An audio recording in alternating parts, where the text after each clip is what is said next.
Olá, boa noite. Vamos entrando, esperando aqui que é o pessoal. Hoje a gente vai ter uma live gostosa de um assunto super importante, relacionamentos tóxicos, com a doutora Silvia Malamud.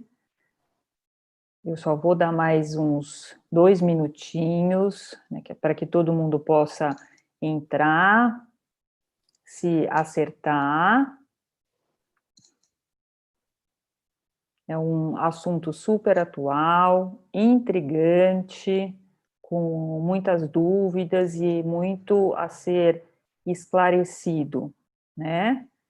Então, a gente está aqui com uma especialista que é no assunto, doutora Silvia Malamud. Bom, eu queria dar boa noite a todos. Gostaria de agradecer novamente que é o convite, o espaço cedido pelo Esporte Clube Pinheiros, e queria agradecer o tempo despendido, que é da renomada profissional, doutora Silvia Malamud. Eu vou deixar ela mesmo, né, já se apresentar, que ela veio hoje, né, que é para falar conosco sobre relacionamentos tóxicos, que é um tema atual, né, tema intrigante, em que muito merece uma atenção e um, né, conhecimento específico que é do tema. Eu aproveito também para agradecer o apoio, né, que é da diretoria social, que é na figura hoje representada pelo senhor Raul Mota e pela diretora da mulher, hoje, né, estou representada pela Graziela Napoli. Agradeço ainda os nossos convidados que aqui estão e ainda entrarão, e que sempre nos prestigiam. Agradeço também a nossa intérprete de Libras, a senhorita Mildes, em que ela sempre proporciona um encontro mais acessível, né, que é para todos, né? Eu me chamo Ana Fernanda Papa de Campos, tá? Eu sou enfermeira, obstetriz, eu sou, né, terapeuta cognitiva, né, comportamental, eu sou, né, especialista em, né, dependência química. Dou novamente boas-vindas, que é para todo mundo, boa noite, e eu vou, né, passar a palavra, então, que é para a nossa convidada especial, doutora Silvia Malamud, já pedindo para que ela se apresente e que ela conte que é um pouco que é da história dela, profissional, né, trajetória dela. Silvia, boa noite. Boa noite, Fernanda, querida. Muito, muito obrigada pelo convite. A gente que trabalha com isso sabe que está em missão, então agradeço também o convite do Clube Pinheiros, da diretoria, e vou me apresentar um pouco sobre a minha trajetória. Sou psicóloga, há quase 20 anos trabalho com relacionamentos abusivos. Foi uma jornada bastante intensa, posso dizer que dolorosa, inclusive, porque foi logo no início dos tempos aí de que nem se falava em relacionamento abusivo, e eu abri meus olhos para uma escuta terapêutica diferente do usual na época, e estive em contato com uma paciente que trouxe um histórico bastante perturbador, e naquele momento ela estava totalmente desacreditada por tudo e por todos, e fundamentalmente pelos próprios pais, que haviam de uma maneira totalmente distorcida e ela estava em colapso, literalmente em colapso. E eu tive uma escuta diferente, pude ouvir e não entrar no contexto da subjetividade só, mas da realidade objetiva e ver o que de fato estava acontecendo. E naquele momento ela me trouxe vídeos dos pais falando e como eles falavam, e eu pude perceber a variação, que é o que hoje a gente diz coloquialmente do bate-a-lisa, que era, ao mesmo tempo, onde eles capturavam ela emocionalmente, eles detonavam desqualificando com falas bastante infundadas para qualquer pessoa, independente do que a pessoa pudesse fazer. E a partir daquele momento eu realmente parti para uma pesquisa e fora do Brasil, porque não tinha nada ainda no Brasil, eu comecei a ler livros e entrar em contato com bastante gente que já estava trabalhando no início dos relacionamentos abusivos. A partir daí, durante os anos de trabalho terapêutico e de escuta terapêutica, eu senti a necessidade de escrever um livro que, pasmem, durou 10 anos para escrever, foi um parto, porque são histórias assim redimensionadas e é toda uma situação de bastante confusão mental, que as pessoas que passam por isso têm dificuldade de se perceberem, graças aos céus, hoje muito menos, mas ao longo do tempo era muito difícil das pessoas perceberem, tinha aquela história do duplo vínculo, uma pessoa, o abusador fala de um jeito e depois representa de outra maneira e cada vez mais confundindo o que a gente pode chamar de vítima, e o trabalho foi transformar essas vítimas, e transformar essas vítimas em sobreviventes e em pessoas totalmente capazes, como elas sempre foram antes desse tipo de relação, ou mesmo quando elas já nascem em famílias assim, e ativar todos os recursos das pessoas que são vitimadas, são sobreviventes. Ok. É uma brilhante carreira, eu diria. Silvia, eu não queria abrir, né, então perguntando, né, que é para você, por que atualmente ficou tão evidente essa questão de relacionamentos tóxicos, né? Então você abre a mídia, você abre, né, revista, você abre site, você abre, né, Instagram. Hoje muito se fala sobre relacionamentos tóxicos, né? Por que está essa evidência tão grande?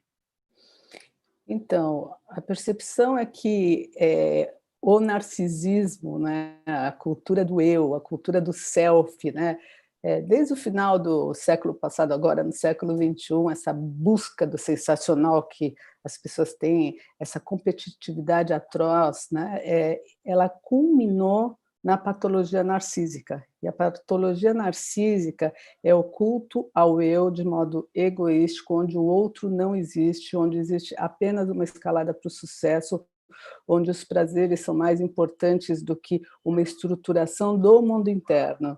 Então, existe Certo. muita dificuldade de lidar com limites, muita dificuldade de aprender pelo erro. E as pessoas têm pouca construção, vivem frenéticas para fora, para fora, para fora, usando personagens e sem a construção do ser, e sim do personagem. Então, a sociedade entrou em colapso. Chegou um momento onde todas essas questões, juntamente com questões culturais, que a gente tem, questões históricas que também estão caindo por terra, entram em evidência, e a história começa em abuso de mulheres por conta de machismo, por conta de narcisismo, só que não acontece só com as mulheres sendo vítimas. Homens, e não poucos, também são vítimas desta era do narcisismo. Olha, é interessante isso, né? É interessante, né? Triste e necessário, né, falar mais e mais sobre o assunto, né? Bom, Silvia, muitas vezes eu sinto que uma confusão entre alguns termos, né? E eu queria te, né, pedir para né, esclarecer, né? Então, assim, qual a diferença entre relacionamento tóxico, relacionamento abusivo, narcisistas perversos, psicopatas, né? Porque de repente isso, né, parece que é tudo a mesma coisa, tá tudo que é no mesmo balaio de gato, né? É.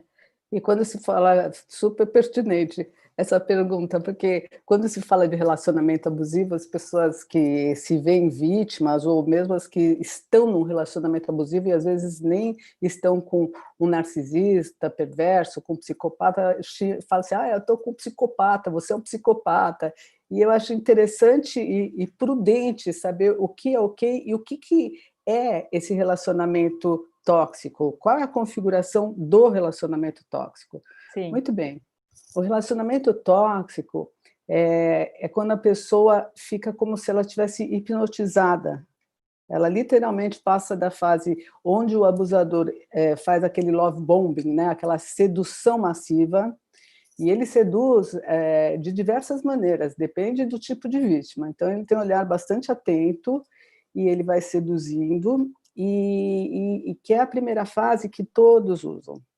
E não só os abusadores. As pessoas em comum, elas querem mostrar a melhor versão de si mesmas quando elas estão numa busca afetiva. Agora, a pessoa que tem esse adoecimento, ela vai ter toda a estratégia de perceber o que, de fato, a vítima necessita. E tudo que a vítima necessitar, eles são altamente especializados em preenchimento dessas lacunas, dessas faltas, e vêm com uma promessa de fusão. Então, que é uma coisa muito interessante, que aí já vou entrar no contexto do tóxico, do abusivo. Qual que é a promessa de fusão? Que isso é muito importante para todos os relacionamentos abusivos. Todos nós temos algo que se chama desamparo existencial. Todos nós. A gente vai dormir na nossa caminha e a gente acha que está tudo ok, mas isso daqui a gente constrói essa realidade. A gente não sabe de nada, porque a gente sabe que a gente está desamparado. O vídeo Covid agora, não é? O Covid está mostrando o quanto que nós somos desamparadas. E a gente, ao longo dos tempos, a gente acabou construindo várias e vários subterfúgios, mostrando o quanto que a gente pode ter casa, a gente pode ter um monte de situações que nos protegem. Além disso, desse tipo de desamparo existencial, tem muitas pessoas que têm o desamparo afetivo na relação com os pais. E por menor que seja esse tipo de desamparo, ele sempre vai ser um desamparo importante. Muitas vezes as pessoas crescem repletas de recursos e elas, de fato, elas nem entram mais em contato com o período de desamparo que elas podem ter tido. Tá? Desamparo pode ter sido de frequentar, de estar numa família que tinha muitas brigas, ou por negligência dos pais, ou porque os pais super protegeram também. Então, existe algo de não ser visto na medida que teria sido saudável. Muito bem. Esse tipo de situação é onde que o abusador vai minar a personalidade das suas conquistas, tanto na parte existencial, nesse desamparo existencial, que tem todo o construto de recursos que nós adultos acabamos tendo, como nesse desamparo afetivo. Muito bem, o que eles fazem? Eles vão dando o amparo, eles são especializados em verem o que falta e prometem uma fusão. E o que a fusão faz? A fusão, ela dá o delírio, porque nós já nascemos, já não estamos mais fundidos na barriga da nossa mãe, então nós já nascemos e nós temos, sim, que lidar com as adversidades da vida. O abusador, ele mostra que é aquela coisa da paixão, tá tudo juntinho e você não precisa comer, é o apaixonamento, você não precisa comer, você não precisa de nada, porque eu vou te suprir de tudo, eu vou te suprir. Esse é o primeiro momento. O segundo momento é a retirada dessa certeza, da fusão. E quando existe a retirada, que acontece de diversas maneiras, ou por um sumiço, ou por um silêncio de repente estranho, ou por uma crítica, de repente é como se nós ficássemos crianças de novo e do nada vem algo que literalmente nos quebra as pernas, por mais sutil que seja, mas é algo inesperado que tira essa percepção de fusão. E o que é o tóxico? O tóxico é que, nesse primeiro momento, é como se você estivesse drogado, literalmente. Como se literalmente você estivesse drogado, é o primeiro momento que você usa uma droga que deixa a pessoa, olha, gostei da droga, aquelas pessoas que de repente, aqui não é uma apologia, pode ser alguma droga, mas vou dar a referência do nefasto que tem nisso, em uso de droga, inclusive. E no segundo momento, quando você vai experimentar essa droga pela segunda vez, ela nunca mais vai fazer o efeito da primeira vez, nunca mais. E vai ter uma promessa de que esse efeito de fusão ele vai voltar. E o abusador vai se fazer valer dessa promessa. Então, ele vai dar brisas de afeto, ele vai dar uma sutil demonstração de que você pode resgatar aquele momento. E, de fato, em alguns momentos, a pessoa que está envolvida e que está no relacionamento tóxico, ela vai ficar enebriada e vai ficar como um zumbi, hipnotizada, achando que o tempo todo ela vai receber essa dose de atenção e de afeto que vai dar segurança para ela de que ela vai estar nesse tipo de relação. Então, o que eu fico fazendo como analogia com os meus pacientes, eu falo assim, então é a pessoa que fica o tempo todo com a boquinha aberta esperando o leitinho bom. Então, fica assim, querendo aquele leitinho bom, e o leitinho bom chega uma gotinha de nada, que é aquela brisinha de afeto. E isso daí deixa a pessoa o tempo todo assim e à mercê deste abusador que aparece de diferentes formas. Não é? Diferentes formas por quê? Porque aí eu vou entrar no narcisista, perverso, no psicopata, vou colocar outras patologias também que podem servir de relacionamento tóxico, que pode provocar uma dependência emocional muito forte nas vítimas. O que pode ser?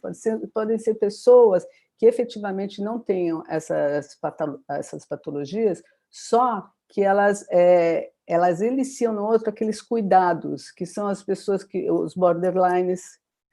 Então, os borderlines, eles efetivamente eles têm uma necessidade, eles têm uma angústia muito grande, esse vazio deles é enlouquecedor, então existe uma manipulação super sedutora para colocar o outro dentro de si, um afeto, e de repente existe uma expulsão desse outro. E se esse outro tem uma questão mais de fragilidade, ele é capturado por conta de questões pessoais dele, nessa história da falta do borderline, por exemplo.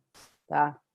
Quando chega no narcisista clássico, né, é a pessoa que é egoísta, que só pensa em si, que tem zero de empatia, né? não consegue, em hipótese alguma, se colocar no lugar do outro, mas tem a inteligência de saber o que significa se colocar no lugar do outro. Então, existe o quê? Uma teatralização inicial sobre se colocar no lugar do outro, que não vinga. Estou falando agora do narcisista, não estou falando do psicopata, nem do sociopata, que eu vou falar deles também. Então, no narcisismo, é assim, é a apologia do eu, é assim, eu fico importante, eu sou magnânimo, e para eu me sentir magnânimo, eu preciso que alguém fique sendo menos para fazer o contraponto. Então, ele vai fazer uma falência moral, ele vai fazer uma desmoralização daquele que estiver com ele, porque ele precisa se sentir maior. Então, todos os feitos dele são maiores, ele é o cara que está bem socialmente, ele é a pessoa que precisa aparecer, inclusive quando ele escolhe a pessoa que vai ficar com ele, e isso eu vou dizer para vocês que tem em trabalho, nas famílias, eu posso ampliar se vocês quiserem um pouquinho, quando são os pais narcisistas, Então, isso existe em todas as áreas relacionais. Nesse momento, estou falando dos casais, tá? E que eu quero deixar bem claro que que é para fique, qualquer... Fala, fala. né, que fique muito claro, É, gente, né, e tal, que a Silvia vai, né, então, aí falar entre homem, né, mulher e tudo, mas que, né, então, não é só homem e, né, então mulher, né, seja para, né, qualquer opção sexual, pode ser mulher com mulher, homem com homem, mulher com mulher, quer dizer, tá? Mas só que é para ficar, que é uma conversa mais, né, rápida, porque a gente tem aqui que é uma, né, horinha só, tá? Mas eu vou frisar bem essa parte, tá? é A importante. opção sexual, o, né, direcionamento, né, sexual, né, tal aqui é, né, que é para qualquer lado, tá? Né, independente, tá? Vai lá, Silvia, desculpa, tá? Eu tinha que cortar, Não, é mas muito importante isso daí, é muito importante, porque na nossa atualidade vale para todos, lógico. certo? Então, retomando, num relacionamento tipicamente abusivo, a tônica mais aparente é da dependência emocional e do medo do abandono. E isso deixa a pessoa meio que, vou usar um termo assim, zumbizada, não, fazendo de tudo para não ser abandonada. Muito bem. Os narcisistas perversos, sociopatas e psicopatas, eles que são o outro lado, eles têm algo muito em comum e algo totalmente que os diferenciam, tá? Os narcisistas, eles não têm empatia, nenhum deles tem empatia, tá? O narcisista, ele até pode sofrer quando, se por acaso, em vez dele descartar, ele é descartado, porque aí vem aquela fúria narcísica, porque vai ferir o narcisismo dele, ele vai ter o narcisismo ferido, a ferida narcísica, né? Então, eles podem ficar violentos e eles vão quebrando, porque é o perverso, ele sabe que a pessoa tem uma lei, que tem uma construção, então, para fora, eles vão mostrar que eles respeitam toda essa construção, respeitam toda a lei da pessoa, mas a pessoa vai entrando em falência dentro de casa, porque ele vai quebrando, a especialidade dele é quebrar tudo que é lei da pessoa, tudo que é autonomia do eu. Então, se a pessoa gosta da família dela, ele vai detonar a família dela, ele vai subtrair porque ele quer a pessoa só para ele, se a pessoa tem amigos, ele vai falar mal dos amigos, porque ele precisa, é uma relação que a gente pode dizer que é uma relação meio vampira, né? Que ele precisa da pessoa, porque ele precisa que essa pessoa esteja a serviço dele, e a tônica dessa relação e dessas relações abusivas é o controle. E precisa ter a pessoa no controle. Então, tem uma perseguição massiva, às vezes até olha no celular, um ciúmes absurdo, e são as pessoas que têm uma dificuldade muito grande, eles próprios, de se vincular. Então, muitos desses são os próprios que traem, né? E qual que é, voltando aqui no tema, qual que é a questão que eles têm em comum? A questão que eles têm em comum, todas essas patologias, é que eles vão usar as pessoas em benefício próprio, e as pessoas literalmente não funcionam como pessoas para eles, elas são objetos, elas são objetificadas. O que significa isso? Significa que não existe um envolvimento emocional, ele não tem condição de perceber que o outro tem sentimentos, não, o outro é um objeto para cumprir uma função narcísica, uma função para o psicopata, uma função para o sociopata. Por exemplo, para o narcisista eu já falei, o psicopata, ele, enquanto narcisista, ele quer se enaltecer a todo momento, o psicopata, ele vai querer ter o prazer dele que depende de como que está o movimento intrapsíquico dele. A maioria deles que a gente conhece, que são os psicopatas com P maiúsculo, eles são serial killers, não é? Eles são aqueles que matam. Eles vão matar fora deles o que eles não mataram dentro deles. Eles não conseguiram simbolizar nada na vida deles. Muitas pessoas dizem que é uma patologia que a pessoa nasce com ela, esse conceito não está fechado, não se sabe se a pessoa nasce, existem vários exames cerebrais, por neuroimagem, que a gente vê diferenças cerebrais, mas ainda assim esse diagnóstico não está fechado. A questão do psicopata é que ele, mesmo do narcisista, do psicopata, do sociopata, eles não mudam. Eles têm uma estrutura muito, muito rígida, uma dissociação muito grande. Em termos psicológicos, o psicopata ele é aquele que não simbolizou, por exemplo, vou dar um exemplo do que seria simbolizar aqui. Quando a criança é pequena, os pais falam assim, olha, você tem que ir sair com agasalho porque está frio. E aí a criança fala, não, vou sair sem agasalho, faz aquela birra, faz aquela coisa, né? Então, enquanto o narcisista pega e fala assim, não, meu filho, então sai sem agasalho, não põe limite e tal. O psicopata, o que vai virar um psicopata, ele, por N motivos, ele fala que ele quer sair sem agasalho, quer sair, e, de alguma maneira, ele não consegue fazer essa simbolização, porque é normal uma criança falar assim, ai, que raiva do meu pai, ele não me deixa sair sem agasalho, eu quero que ele morra, não sei o que. Então, pode ter uma raiva do pai e, de repente, da mãe, e, de repente, olha e fala assim, ele está aí ainda, eu fiquei com tanta raiva, mas a minha raiva não foi suficiente para destruir ele. Entende? Então, aí existe um movimento de reparação. Esse movimento de reparação traz a empatia, ele, entre outras coisas, fazendo recortes. O psicopata ele não teve essa chance, mas não por isso ele não sentiu coisas. Agora, Silvia, deixa eu só te emendar, né, e tal, aqui alguma coisa, porque o nosso tempo é assim, desculpa não te interromper. Mas assim, quer dizer, você, né, falou que é dos vários tipos, né, então fica que é pouco mais fácil, né, identificar, né, que é para as pessoas que nos ouvem, né, já que é pouco mais quando você está aí, né, num, né, relacionamento tóxico, certo? Tá?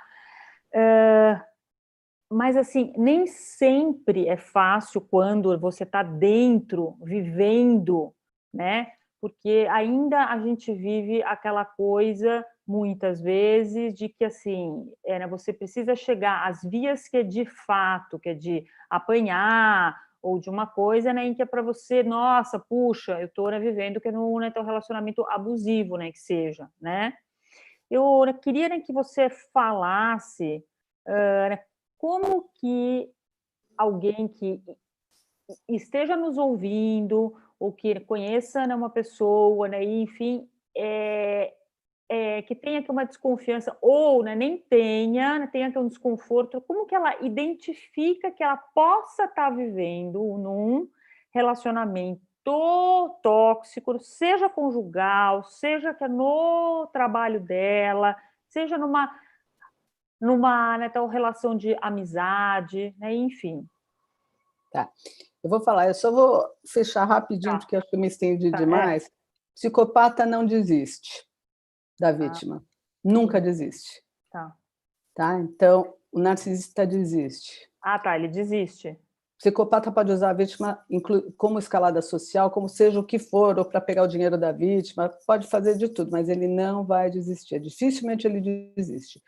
O sociopata, normalmente, naqueles graves, óbvio, ele também é aquele que não se organiza financeiramente e que ele vai transmutando aí o personagem dele, e ele também, dificilmente, ele desiste, mas quando ele é deflagrado, ele meio que foge.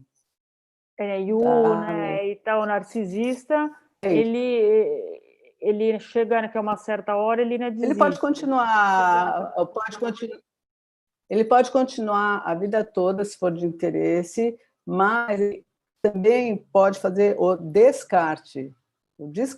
Mesmo estando casado, ele continua com a pessoa, mas a pessoa é totalmente descartada, por exemplo. Bom, aqui, vamos lá ver como que a pessoa pode identificar que ela está num relacionamento abusivo. Eu acho super importante isso na nossa atualidade, porque a gente fala muito, às vezes a gente se confunde, né? Então, o relacionamento abusivo ele vai acontecendo de modo gradativo, sutil, e ele vai sendo sempre permeado por demonstrações de amor, de cuidados e de proteção.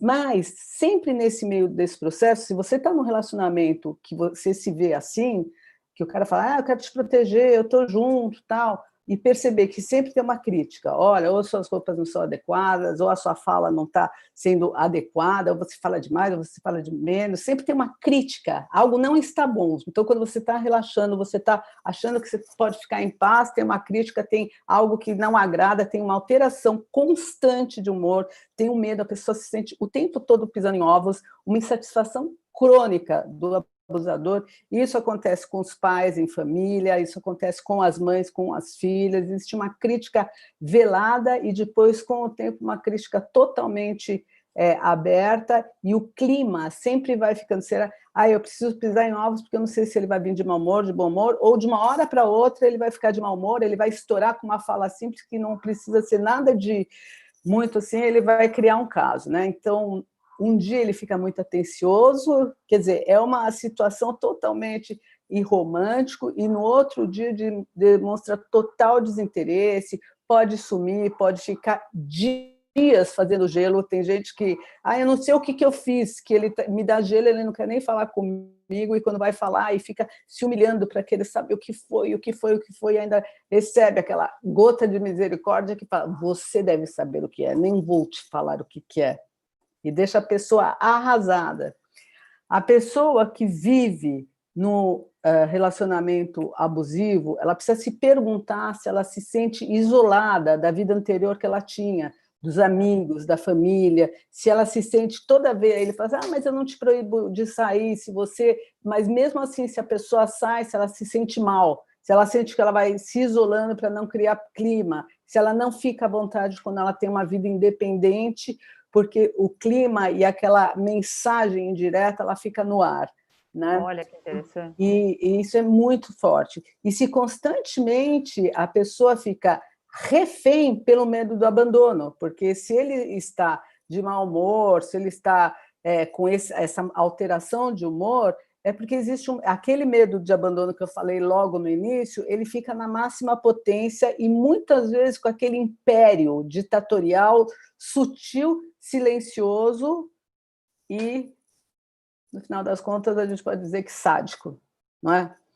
Então, a pessoa não sabe o que fazer, ele pune. Então, ele pune, ele vai punindo de diversas maneiras, e se você reclama de algo, se você fala de algo, de alguma coisa, eles têm a maestria de falar, para você esquecer a tua verdade, a tua percepção primeira. Então, uma das características é ou deixam de falar ou falam demais. E existe algo que eu não sei se vocês já ouviram, é muito difundido, que se chama o gaslighting, que é exatamente a distorção de verdades. Então, a pessoa vem com uma percepção clara, vem, olha, eu vi que você está fazendo isso comigo, eu vi que você fez determinada coisa, então toda a conversa é distorcida a ponto da pessoa que reclama, no caso a vítima, se sentir culpada e, inclusive, enquanto ela não pedir desculpas, o relacionamento não volta ao, entre aspas, normal. Então, tudo isso são questões que a pessoa vai vivendo, ela não quer demonstrar fora de casa, porque a maioria é um relacionamento narcísico, então ela tem que aparecer bonita, bonita, né? Muito bem, precisa ser uma família ótima, não pode lidar com o emocional, só que a falência vai acontecendo lá internamente. Então, se a pessoa está neste tipo de situação, onde ela precisa parecer muito bem, onde ela mente para ela mesma, onde ela tem ruídos emocionais que ela passa por cima, ela sim está num relacionamento abusivo. Perfeito. E às vezes as pessoas elas identificam que elas estão no teu relacionamento abusivo. Exemplo, ela sabe que ela está, mas então, nesse exato momento ela não tem condições, né, sei lá, financeiras, né, que é para sair de casa, está com, sei lá, 2 filhos, né, pequenos, ela não trabalhou porque, afinal, né, que é de contas, ela se, né, então, dedicou a este, sei lá, homem, né, eu vou citar homem, né, mas aqui, né, poderia ser a mulher, né, enfim, tá, eu vou, né, exemplificar, né, então ela dedicou, ela está refém deste homem quando ela desperta e ela vê em que ela está nessa, né, tal relação, mas neste momento ela não tem como sair. E uma outra, né, situação hipotética é, né, então ela está numa empresa onde ela está vivendo, que é uma, né, tal relação abusiva, né, que é do, sei lá, chefe dela, mas neste, né, então, no momento ela sustenta a família dela, né, então também ela não pode, né, então, pedir, né, então, demissão, porque a gente está, né, na Covid, e ficou todo mundo, né, então, desempregado, só ela está, né, empregada, tá? Existe que alguma forma, né, então, né, desta vítima se blindar, Silvia? Então, existe sim, e não é uma forma, é fórmula. Ah, que bom. Eu vou pensar em fórmula. Porque, assim, uma coisa que vocês precisam ficar bem cientes que quem é abusador é muito especializado no que faz. Então, quando você desperta e percebe, este abusador vai perceber de alguma maneira que você despertou. Então, não tem como, ele vai perceber. Qual que é a blindagem? A blindagem é entender, vou fazer uma analogia aqui, vou fazer, é assim, como se você tem um tabuleiro que é o seu jogo pessoal da sua própria vida. Você joga as suas peças do seu tabuleiro. O abusador, o que ele faz? Ele quer colocar o tabuleiro dele em cima do seu, ele quer pegar a peça do seu tabuleiro, colocar no dele, ele faz uma loucura ali. O que você vai fazer? Em primeiro lugar, é aquela coisa, boas cercas fazem bons vizinhos. Como que você vai fazer as suas boas cercas? Sendo totalmente, você vai se treinar para perceber que ele tem um mecanismo constante de funcionamento, você vai saber como que ele funciona e vai começar a se fortalecer através do teu ato de consciência, e na hora que se ele por acaso ele te pegar, por exemplo, se você ficar muito, muito pego nessa questão emocional, eu sugiro que vocês leiam bastante, quem puder faz terapia competente, que é ótimo, porque existe um processo de não ser ativado emocionalmente e entender que esse abusador ele tem um circuito muito definido do modo como ele atua. Ou ele fala demais, tudo aquilo que eu falei agora há pouco tempo. Então, quanto mais você puder se desidentificar desse tipo de funcionamento e ficar emocional, ele não é empático. Então, ele não entra em contato com a tua emoção. Mas você é emocional, você tem aquela questão de passar por cima dos seus sentimentos, ficar uma mártir, porque esse tipo de relacionamento leva a pessoa a ser mártir, que é o codependente, que ele passa por cima do próprio sentimento, ele fica acostumado a passar por cima do sentimento. Então, você vai entrar em contato com o que você sente, você vai fazer uma regulação emocional, e aqui eu vou ensinar uma coisa para vocês, que é do MDR, que a gente ensina em público aí para as grandes catástrofes, quando as pessoas estão bastante traumatizadas. Então, a gente fala que é a asa de borboleta, que é uma autorregulação emocional. Então, como que vocês podem fazer? Na hora que dá esse mal-estar enorme, como vocês sabem, que ele vai ativar o medo do abandono, a dependência emocional, primeira coisa, existe uma possessão emocional do abandono. Vocês sabem que vocês não são só isso. Vocês têm toda uma característica de recursos que fizeram vocês lidarem com a vida até aqui, né? Só que quando ele ativa esse lugar de vocês entram em contato, as pessoas entram em contato, e essa parte do abandono e do medo desse abandono coloca o outro, esse abusador, no lugar do suposto saber, de magnanimidade. Então, o que você vai fazer? Você vai saber que tem milhões de pessoas no mundo, é impossível que uma pessoa esteja neste lugar de sabedoria máxima, né? E então, com esse ato de consciência, você vai recuperar esse pensamento, você pode escrever como se fosse mantras, para você se lembrar de quem você é. se lembrar. E não é assim, eu era assim, não sou mais. Não, você continua sendo, você só não iluminou de novo. Sim. Você está dando mais luz para a tua dor do que para os seus recursos. Então, quando você fizer essa regulação emocional, é para sair do lugar de possessão desse lugar, que o abusador ele abre uma chaga. E o que você vai fazer? Você vai usar todos os seus recursos para fechar essa chaga, para ver, não, isso é manipulação, eu sou muito mais do que esse pedaço aqui. Aí você não consegue sair, estou mal, ele vai me abandonar. Então, o que você vai fazer? Você pode fazer como se fosse uma borboleta mesmo, colocar no peito e fazer isso daqui, ó. Isso mexe com os hemisférios cerebrais. E é uma delícia, porque é um acalento. Olha que delícia. Inspira, inspira, inspira, expira. Você pode inspirar o cheiro de uma flor, exalar. E, aos poucos, além de mexer com os hemisférios cerebrais, você vai saindo, você próprio se acalenta, você fica fazendo uma maternagem com você mesmo. Outro jeito de fazer é assim. E vai fazendo, e vai observando, este não é o seu tabuleiro é o seu próprio jogo, recuperação de quem você é, iluminando aspectos saudáveis. Aí você vai falar assim, mas eu já estou há tanto tempo com essa pessoa, já nem sei mais quem eu sou. Então você vai começar a fazer do início coisas que te dão prazer. E as pessoas, mas o que será que me dá prazer? Já nem sei mais, eu não sei mais quem eu sou. Então, é tudo uma questão de ritmo e de hábito. Hábito de consciência em cada segmento do seu dia. Então, você vai começar com a consciência do prazer de hábitos. Por exemplo, o que vai me dar prazer neste momento de agora?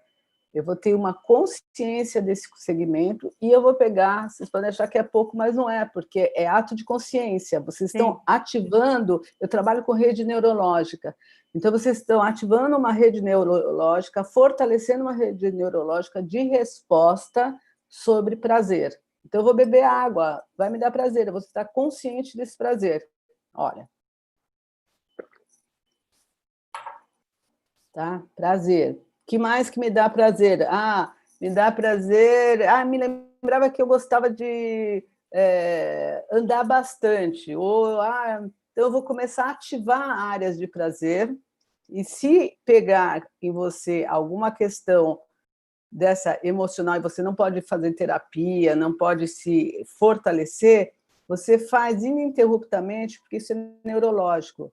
Existe um vício de mal-estar e desse medo de dependência emocional. A comida que a gente come alimenta essa rede neurológica, o alimento. Então, a comida que você vai comer a partir de agora, o teu leitinho bom vai alimentar uma parte saudável sua.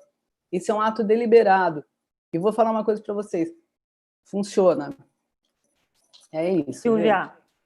Agora estamos aqui já nos 15 minutinhos, né, finais, e aqui está bombando a hora que a Dina pergunta. Vamos lá.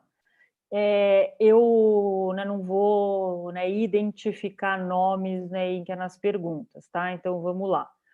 Um narcisista, ele é capaz de se auto-reconhecer? Dificilmente. Eu acho mais que não do que sim. E muitas vezes eles vão lá para a terapia e eles querem ajudar a vítima, a esposa, a vítima, eles querem ajudar. Certo. Uma outra coisa, é possível a perda de interesse sexual de um dos lados? Com isso, é possível que esses abusadores partam para o abuso sexual? 100%, 1000%, 500.000%. É possível e não é incomum, é super comum. Tanto para um lado como para o outro. Olha que interessante. Às vezes o abusador, ele, como a questão é desmoralizar, então a pessoa tem uma questão sexual dentro de um jeito de funcionar. O que ele vai querer? Quebrar esse jeito de funcionar. Então, isso é uma coisa muito importante. Tudo que é o jeito que você funciona, ele vai quebrar. porque é perverso. A tua lei ele vai quebrar. Então, se você tem um jeito X de funcionar sexualmente, ele vai quebrar. E ele vai ser perverso no sexo. Então, se a intensidade é muito grande para você, ele vai começar no abuso, vai te desqualificar, vai fazer triangulação, falar assim, mas a fulana me procurou, eu me lembro quando eu transava com a outra, que não sei o que não sei o que lá. Ou, pelo oposto, se a pessoa gosta de sexo, o que ele vai fazer? Subtrair. Ele vai subtrair a parte sexual. Hoje me mandaram na direct e pediram que é para te perguntar numa relação de abuso emocional, eu então até então transcrevi, então aqui se é normal, tá? Eu tô lendo, tô aqui a pergunta, se é normal a pessoa mentir e aí você tem a sua verdade, daí você passa a acreditar que é na verdade que é do outro. É o que costuma acontecer a maioria do tempo, exatamente isso. O abusador mente, e vou contar até uma história aqui, se dá tempo aqui, mas de muito tempo atrás, de um casal que trabalhava junto e tinha aquelas secretárias lá, eletrônicas lá, e aí a mulher chega no local de trabalho, pega a secretária eletrônica e tem o recado da amante, do marido que estava... E aí ela fala, mas ela te chamou, amor, e não sei o que lá. Ele fala assim, foi engano. Foi engano. E ele monta uma história totalmente que não tem nada a ver, a ponto dela se sentir culpada e pedir desculpas. Então, ela entra na mentira dele. Olha. Esse é só um exemplo. Porque ele é rico em então, detalhes. Argumentos. Total. Não, e manipulação, porque ele coloca a vítima em dúvida. E ela prefere desistir do questionamento porque causa tanta polêmica e ele explica tanto que ela prefere desistir. Teve outro caso de uma história X que o cara estava no carro e viu o namorado, né, que era um casal, o namorado marcando encontro no celular com outro. Ele baixou o olho assim e viu. Nossa, ele quase que pediu desculpas de joelho por ele ter visto, porque ele não viu. O parceiro dele convenceu ele que ele não viu. Que loucura, né? E no fim ele acabou descobrindo que era mesmo. Então, tem uma outra pergunta. O narcisista é um transtorno genético ou é ou de experiência da vida? Ou é um resultado de experiência de vida? É isso? Então, aqui não se fecha. Eu consigo ver o narcisista totalmente dissociado, né? Ele tem um sentimento de menos-valia absurdo, mas ele não entra em contato. O que ele projeta no outro de menos-valia é ele. Entendi. É ele. Mas ele precisa vestir esse personagem porque ele não pode entrar em contato com esse lugar de menos-valia. Só que ele está, sabe aquela coisa, dissociado de uma maneira tão importante dentro dele, essa menos-valia não cabe nem dentro dele, ele projeta na pessoa que estiver na frente dele. Uma outra então, questão por que existem narcisistas que aceitam fazer terapia que é de casal com a maior facilidade? Então, eles aceitam porque eles são manipuladores, porque eles têm interesse literal em algo importante que seria o quê? Continuar com a presa. Continuar com a presa, ou porque tem dinheiro, ou porque eles estão num momento onde eles querem capturar, até pelo narcisismo mesmo, ela está saindo, então ele foi percebido. Então, quando ele é percebido, ele não é tão legal assim, ele é menos. Então, ele vai ser bonzinho porque ele quer voltar para esse lugar, onde ele é bem visto. Certo.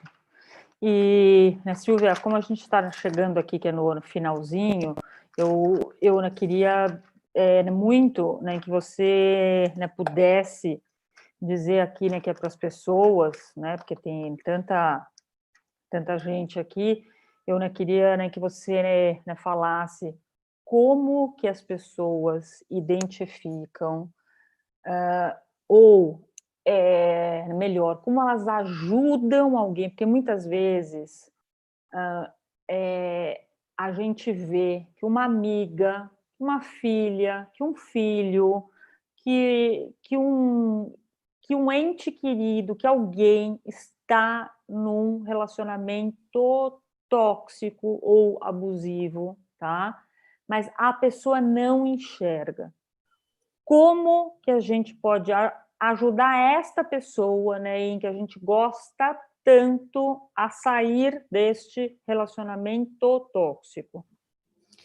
Olha, em primeiro lugar, eu fiz uma live recente sobre isso daí, e é super importante. Hoje, se é um grupo de amigos que percebe que tem um amigo que está num relacionamento tóxico, a ideia é que esses amigos se reúnam, e mesmo que seja difícil da pessoa que está no relacionamento tóxico, porque ela acaba se sentindo responsável, muitas vezes o adoecimento é tão grande que ela pode se sentir responsável se abandonar, a coisa fica misturada, se abandonar o abusador.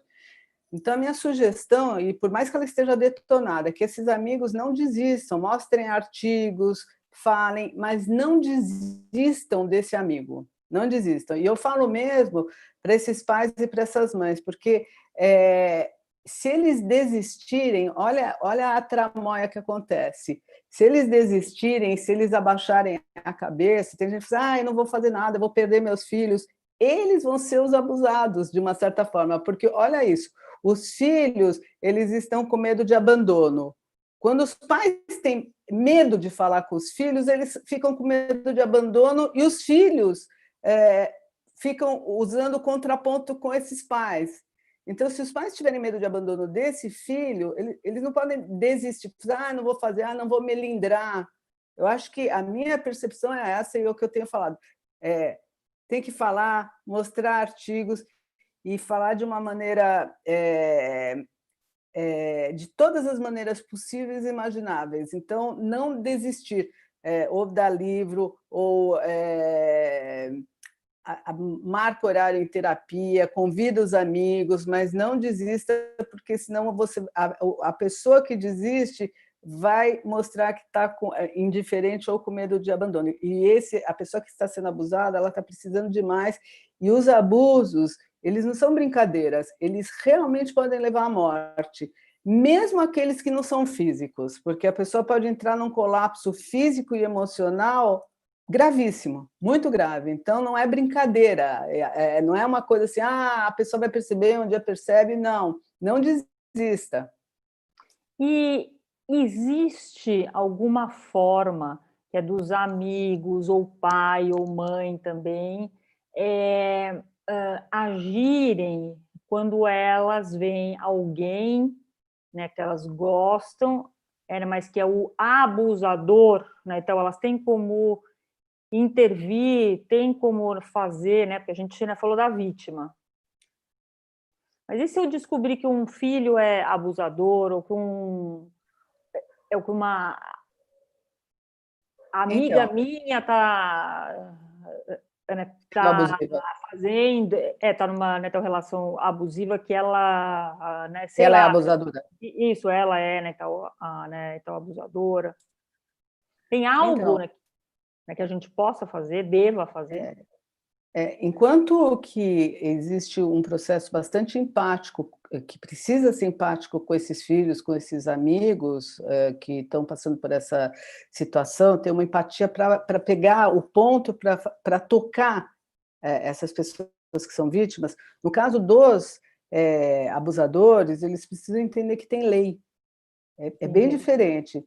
Então, existem muitos filhos que, por exemplo, são abusadores dos pais. Então, os pais Exato. têm dificuldade de colocar a lei e de dar um mapa. Às vezes, eles estão até com mais idade, ou são aqueles filhos que são extremamente tiranos, que têm aquela coisa de oposição a tudo, né? Então, existe um aprendizado de como lidar com a autoridade paterna e materna também. Tá? Existe uma psicoeducação e não abandonar esse tipo de autoridade. E quando as pessoas têm, que são amigos, né, que têm essa questão do abuso, de fato é mais complicado porque as pessoas se fecham e elas já estão no espectro do narcisista, então é mais difícil o acesso, mas quando são filhos, e existem situações muito graves dos filhos em relação aos pais, muitas vezes precisa de até uma internação desses filhos, porque esses filhos até fazem violência física contra os pais. Sim. Então, esses pais precisam de ajuda, e precisam, inclusive, de ajuda de amigos e familiares, e, às vezes, de ajudas até psiquiátricas. Não eles, mas para cuidar dos filhos também. Silvia, perfeito. Eu vou te pedir nesses 2 minutinhos aí, 3, né, então, finais, uma fala sua final aí. Então, eu tenho o meu agradecimento por esse convite, e eu tenho uma missão de espalhar o despertar para todos. Eu tenho a minha fala, que é um mantra, que é quanto mais despertos, melhor. Então, quanto mais pessoas despertas, melhor, né? E quanto mais nós despertarmos, melhor também. E é um serviço aí que é uma corrente, que todos possam, na medida do possível, se libertar de todos os tipos de abuso, inclusive dos autoabusos, que a gente nem tocou, mas que é algo que a gente precisa despertar, onde que a gente está, em quais cárceres nós nos autoimpomos também. Então, que nós possamos ter essa abertura de consciência para a gente ficar cada vez mais liberto. É isso, e gratidão pelo convite. Silvia, super obrigada, né? Ficaria horas, né? Estava aqui, né, conversando, mas é uma live que é de, né, 1 horinha. Eu gostaria de agradecer que a sua disponibilidade, eu sei que a sua agenda é super corrida, né? O seu tempo é super, né, escasso. Vou fugir aqui, que é dos, né, então, né, protocolos. A Ana Silvia faz live toda terça-feira pelo @silviamalamude, tá? No Instagram. Eu gostaria, às 9 às 9. horas, né? Eu gostaria de agradecer novamente ao Esporte Clube Pinheiros, ao nosso, né, diretor, né, social, o senhor Raul Mota, a nossa, né, diretora adjunta da Mulher, né, então, Graziela Napoli. Agradecer novamente a nossa intérprete de Libras, a, né, senhorita Mildes, que ela sempre, né, então, né, proporciona um encontro mais acessível, né, em que é para todos. Gostaria de dizer em que qualquer sugestão ou dúvida, em que, né, vocês podem encaminhar um e-mail, né, que é para a diretoria, né, que é da Mulher do Esporte Clube Pinheiros. O e-mail é administração, né, sem ser cedilha, sem tio, então é administração-social@ecp.org.br, tá? Eu gostaria de agradecer em meu nome e desejar a todos uma linda noite, Silvia, uma linda noite e super obrigada. Tá? Gratidão. Gratidão para você.